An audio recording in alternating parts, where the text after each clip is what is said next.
आज अगर आप मार्केट्स को देख रहे हैं तो करीब 250 अंकों के आसपास की बढ़त है। बाजार आज जो ऊपर आया उसमें बहुत बड़ा क्रेडिट रिलायंस को देना चाहिए। देखिए पिछले 3-4 दिन से हम आपको Reliance back to back notice भी करवा रहे थे और ये भी बता रहे थे 1300 आया नहीं, ये रॉकेट हो सकता है। अब आप देखो 1358 पे शेयर खड़ा हुआ है, 1298 पे कम से कम 3 दिन तक शेयर खड़ा रहा। हमने आपको नोटिस भी कराया था कि फ्राइडे वाला दिन इसके लिए डिसाइसिव होगा, पर इसका इम्पैक्ट आप मंडे को देखेंगे। तो फ्राइडे को जब नंबर्स आए बाजार बंद था, सैटरडे को, संडे को, फिर जब मंडे आया तो आज ये गैप के साथ खुला, बट उतना बड़ा गैप नहीं था, लेकिन उसके बाद और तेज़ हुआ। अब ये डेज हाई पे है। ये निफ्टी के अंदर डाइवर्जेंस करवाने के लिए या निफ्टी को और तेज़ चलाने के लिए सफिशेंट था। अगर आप एडवांस डिक्लाइन 1 मिनट के लिए एडवांस डिक्लाइन दिखाना, स्क्रीन पर 1 मिनट के लिए एडवांस डिक्लाइन दिखाइएगा। अगर आप एडवांस डिक्लाइन के रेशियो देखेंगे या फिर विक्स देखेंगे, थोड़ा थोड़ा इन्होंने भी कंट्रीब्यूट किया है। आज आप देखो 162 शेयर, यानी कि 100 से ज़्यादा, 150 से ज़्यादा शेयर्स अभी भी आपके एडवांसेस में खड़े हैं एफ एंड ओ पार्ट में। दूसरा एक बार विक्स भी दिखाओ, ये करीब 2% ऊपर था, अभी 2% नीचे है। तो इट्स अ कॉकटेल जो आज बाजार के अंदर चल रहा है ना, ये ऐसा नहीं है कि एक को पूरा क्रेडिट दिया जा सकता है। इट्स अ कॉकटेल जो मार्केट्स के अंदर, बट फिर भी क्योंकि अभी भी एक ऐसा ट्रिगर मार्केट्स के अंदर है जो अभी अनफोल्ड होना बाकी है, वो यह है कि भारत की कार्रवाई किस तर्ज पर और कैसे होती भी है कि नहीं होती। अब तो इस पे भी एक बार आपको चेक करना पड़ेगा। तो इसलिए अगर बड़े पैमाने पर होती है और ज़्यादा बड़े लेवल पे ये काम होता है तो फिर बाज़ार 1 मिनट के लिए शायद थोड़ा कॉशियस स्टांस लेते हुए विक्स को बढ़ाएगा और बाज़ार को नीचे रखेगा, वो मौका भी हो सकता है। लेकिन अगर ये कार्रवाई नहीं होती, कैलकुलेटेड होती है, छोटे लेवल पे होती है, तो फिर बाज़ार को इससे कोई खास फ़र्क पड़ेगा नहीं। ये एक दिन का एपिसोड होगा, आएगा और चला भी जाएगा। आप देख लीजिएगा, आपको महसूस भी नहीं होगा कि अच्छा ऐसा कुछ हुआ भी है मार्केट के अंदर। आप ऐसा बोलेंगे और निकल जाएंगे। और आप पिछले 4 दिन 5 दिन से मार्केट्स को अगर रिएक्शन देना होता तो दे चुका होता। तो मार्केट्स सिर्फ और सिर्फ इसी चीज़ की वेट कर रहा है कि अगर आपको जो करना है आप बता दो, हम उस हिसाब से रिएक्शन दे देंगे। ऐसा सॉर्ट ऑफ अ क्लियर है थॉट ये मार्केट्स के माइंड में। मेरे को ऐसा लग नहीं रहा कि कहीं भी ऐसे कुछ भी पेंडिंग है। तो इसलिए कुछ एबनॉर्मल होने पर ही एबनॉर्मल कुछ होगा घटित मार्केट के अंदर, नहीं तो ये पुलवामा वाला और ये पहलगाम वाला, सॉरी माफ़ कीजिए, इस तरह का कोई इम्पैक्ट मार्केट्स पे अभी तो नहीं आएगा। अब आ जाते हैं फिर किसका इम्पैक्ट आ रहा है। जैसे रिजल्ट्स का इम्पैक्ट आ रहा है, रिलायंस आपने देख ही लिया, L&T फाइनेंस एक बार दिखाओ, बाकायदा डेज लो पे है। कुछ थेमेटिक थीम्स चलेंगी, जैसे डिफेंस के शेयर्स आज चल रहे हैं। तो ऐसे बाज़ार अपने आप बटे रहेगा। मैं आपको फिर से एक बार रिपीट कर देता हूँ, आपको अपने आप को ना ओपन एंडेड छोड़ देना है। ये नहीं मानना कि बाज़ार सब कुछ ठीक है और ये भी नहीं मानना बाज़ार के अंदर सब कुछ ख़राब है। अपॉर्चुनिटीज़ बाय और सेल की दोनों तरफ की हैं। बोले सर ये तो बहुत आम सी बात है, इसमें क्या नया है। इसमें नया ये है कि आपको थोड़ा वॉल्यूम कम रखना और स्टांस कॉशियस का रखना है। भले ही बाज़ार चल रहा है, रिएक्शन नहीं दे रहा, किसी भी चीज़ को इग्नोर कर रहा है, ये भी अपने आप में अच्छी चीज़ नहीं होती कि बिना डिस्काउंट करा हुआ मार्केट ऊपर आ रहा है। ठीक है ना। तो बस मैं इतना ही बोलूँगा कि थोड़ा स्टांस कॉशियस रखिए। आज के हमारे लेवल थे 24,200 तक के, वो पूरे हो चुके हैं। 55,200 के बैंक निफ्टी के पूरे हो चुके हैं। लेट्स सी क्या होता है। जब तक अब विक्स वापस ऊपर नहीं आता बाज़ार नीचे जाएगा नहीं। विक्स ऊपर तभी आएगा जब कोई घटना घटेगी तभी, नहीं तो विक्स भी ऊपर नहीं जाएगा।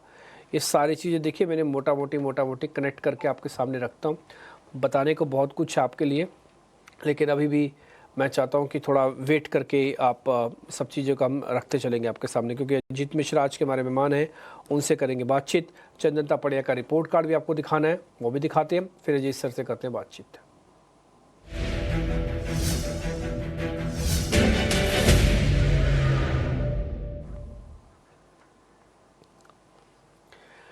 शुक्रवार को चंदन तापड़िया हमारे मेहमान थे। उन्होंने कहा था कि एसीसी को बेचा जा सकता है, तो वहाँ से गेन हुआ करीब 1.5% का। एसबीआई लाइफ खरीदा जा सकता है, तो वहाँ से हुआ 1.5% का। फोर्ज 1% का गेन। आईएक्स सपाट, बीएचईएल सपाट या स्टॉप लॉस, और निफ्टी का भी एसएल कट गया, एसएल हिट हुआ उनका। ठीक है, तो जो रिकमेंडेशन उन्होंने दी थी वो ज़्यादातर, उसमें 2 तो स्टॉप लॉसेस लगे हुए हैं, 1 सपाट है और 2-3 के अंदर आपको प्रॉफिट भी आया है। करीब 2.5 और 3 और 4% का प्रॉफिट है, 2 का एसएल कटा, सपाट है। तो मैं मानता हूँ कि फ्राइडे को जो भी आपने ट्रेड लिया होगा उसमें कुछ खास आपको बचा नहीं होगा। मैं एग्जांपल मान के चलता हूँ कि जो पैसा बनाया उतने के एसएल भी कट गए होंगे, तो 0-0 कर लेते हैं। लेकिन फिर भी आपको हम रिपोर्ट कार्ड दिखाते ज़रूर हैं ताकि आपको पता लगता रहे। आगे बढ़ें। अब जरा अजीत सर से आज जो हम शेयर्स पता करने जा रहे हैं उसका रिपोर्ट कार्ड कल दिखाएंगे आपको 12 बजे इसी कार्यक्रम में, लेकिन उससे पहले निफ्टी और बैंक निफ्टी का एक टेक उनसे ले लेते हैं। अजीत जी बहुत शुक्रिया, थैंक यू वेरी मच समय देने के लिए। आज मार्केट बहुत बढ़िया चल रहा है, उसमें बहुत बड़ा क्रेडिट एक सोए हुए शेयर यानी कि रिलायंस इंडस्ट्रीज़ का है, 4.5% ऊपर है, रिजल्ट्स का इम्पैक्ट कैलकुलेट कर रहा है। आज आप कुछ भी कर लो, जब तक रिलायंस नीचे नहीं आता तब तक शायद मार्केट भी नीचे नहीं आएगा। एक बार आपका टेक सर, और दूसरा ये अभी डिस्काउंट तो नहीं हुआ ना पहलगाम वाला मैटर? शुक्रिया डिम्पी। तो डिम्पी देखिए, बिल्कुल अगर हम बात करें कि जैसे फ्राइडे के दिन सेशन में वोलेटिलिटी थी, तो कहीं न कहीं थोड़ा-सा मार्केट में असमंजस की स्थिति थी कि शायद ओवर द वीकेंड कुछ एक्शन आए और उसकी वजह से मार्केट में प्रॉफिट टेकिंग। तो अभी तक तो कुछ ऐसा मार्केट में रिफ्लेक्ट नहीं हो रहा है। और लार्जली जैसे आपने बताया कि अर्निंग्स फोकस एरिया है, और रिलायंस क्योंकि काफ़ी लंबा टाइम डिब्बी इसने स्पेंड किया है एक रेंज में, करीब 5-6 महीने तो इसी रेंज में हो गए कि करीब 1320 से लेकर 1180 के। तो अब जो जिस तरीके से ब्रेकआउट हुआ है, इसमें आज जिस तरीके से ट्रैक्शन दिख रहा है, मुझे लगता है कि ये रिकवरी के लिए काफ़ी इम्पोर्टेंट रहेगा, बिकॉज़ बैंकिंग, फाइनेंशियल्स इन्होंने अपना काम बखूबी किया है अभी तक। इंडेक्स अपने रिकॉर्ड हाई पे आ गए, प्राइवेट बैंकिंग मेजर्स लीड कर रहे हैं। बट साथ ही साथ क्योंकि आईटी बैकफुट पे था, वहाँ थोड़ी-सी रिकवरी आई। अब अगर रिलायंस और दूसरे हेवीवेट्स अगर पार्टिसिपेट करते हैं, तब शायद next leg of up move जो कि 24,400 के ऊपर मेरे हिसाब से निफ्टी में ट्रिगर होना चाहिए। उसके बाद करीब 400 पॉइंट 24,800 तक के लेवल्स निफ्टी में टेस्ट होते हुए देखने को मिल सकते हैं। तो यहाँ पे अभी एज़ ऑफ नाउ मुझे लगता है कि पॉजिटिव साइड का बायस बना रहेगा जब तक कि आप 23,800 के ऊपर हैं। इंट्राडे में मैं कहूँगा कि मुझे बैंकिंग अभी भी ठीक लग रहा है in comparison to Nifty, because 360 से लेकर 400 का ज़ोन है, वहाँ पे शायद इंट्राडे में ये पॉज़ कर सकता है।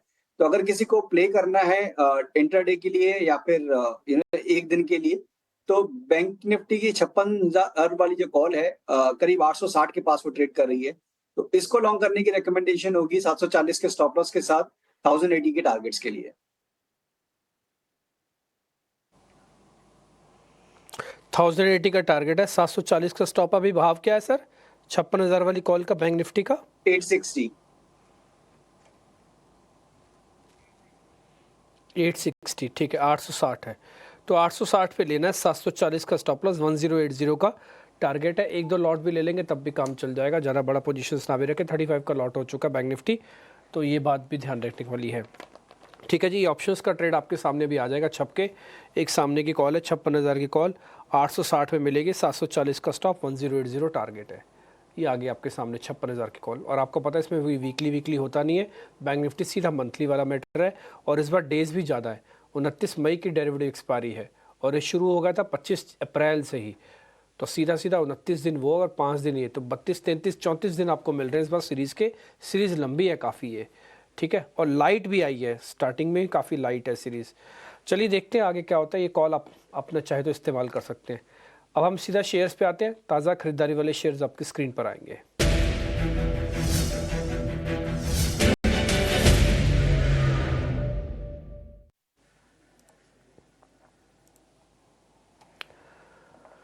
तो दो शेयर हैं, पहला है बीपीसीएल ऑयल मार्केटिंग कंपनी, 4% आज भी ऊपर है। और दूसरा है भारत इलेक्ट्रॉनिक्स, बीईएल के नाम से एक जुड़ी हुई कंपनी है सर, 2.5% ये भी ऊपर है। चेक कर लो, कोई ट्रेड बनता तो बताइए सर प्लीज़।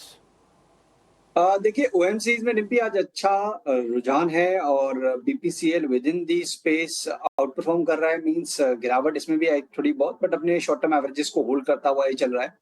और अब दोबारा से अपने स्विंग हाई के पास आ गया है, तो मुझे लगता है कि यहाँ पे मोमेंटम और एक्सटेंड हो सकता है। करीब 322 से लेकर 25 तक के लेवल्स यहाँ पे देखने को मिल सकते हैं।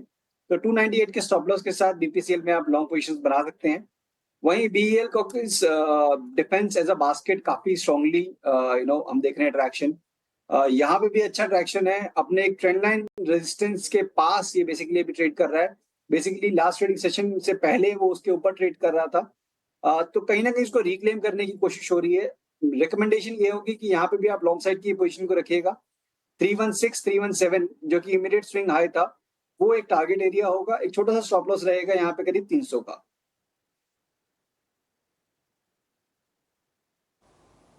ठीक है सर, पॉइंट टेकन।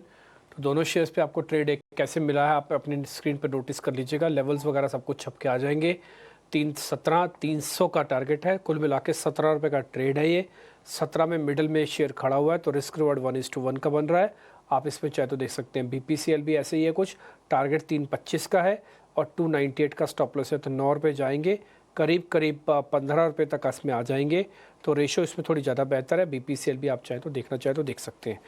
एक और बात, अगर आपके पास पहले से पोजीशन है, कृपानाथ फिर ज़्यादा माल ना भरिएगा। दूसरी बात, इनमें से कोई भी ऑप्शन अपने आप मत खरीदना।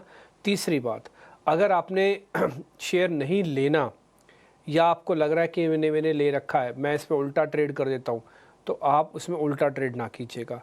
एक और बात, थोड़ा सा पोजीशंस को लाइट रखिए, कॉशियस का स्टांस रखिए। कई बार मौका मिल जाता है और मेरे को ऐसा लग रहा है कि मार्केट एक मौका आपको ज़रूर देगा और ये इसी हफ्ते भी दे सकता है। जिस चीज़ की वेट हो रही है, अगर ऐसा कभी कुछ होता ही है तो इसी हफ्ते में आपको एक ट्रेड आराम से मिलेंगे अच्छे। ठीक है जी, तो ये दोनों ट्रेड पे आपको एक कॉल मिल गया। अब जरा शॉर्ट कवरिंग के दो शेयर आपकी स्क्रीन पे आएंगे। फर्स्ट है Tata Tech, second is LIC housing. Sir एक बार इन दोनों शेयर्स को भी चेक कर लो, टाटा टेक और LIC हाउसिंग को। डिब्बी देखिए, टाटा टेक काफी लंबी अंडर परफॉर्मेंस झेल के ये रिकवरी दिखा रहा है और अच्छी बात है कि अपने शॉर्ट टर्म एवरेजेस को होल्ड कर रहा है, बट साथ ही साथ अपसाइड पे भी बार बार इसको रेजिस्टेंस फेस करने को मिल रहा है। जैसे कि प्रीवियस स्विंग हाइस करीब 725-30 के पास था, उसको टेस्ट करने के बाद दोबारा से यहाँ से एक गिरावट। मुझे लगता है कि यहाँ पे जिनके पास ऑलरेडी कोई पोजीशन है वो बने रह सकते हैं 670 के एक स्टॉप लॉस के साथ। और जब भी आप 725 730 को ब्रेक करेंगे तो करीब 760 तक के लेवल देखने को मिल सकते हैं। बट फ्रेश पोजीशन मेरे हिसाब से अवॉइड करना चाहिए, क्योंकि एक सेक्टर भी प्रेशर में है, दूसरा ये सेक्टर में अंडर परफॉर्म कर रहा है ये स्टॉक।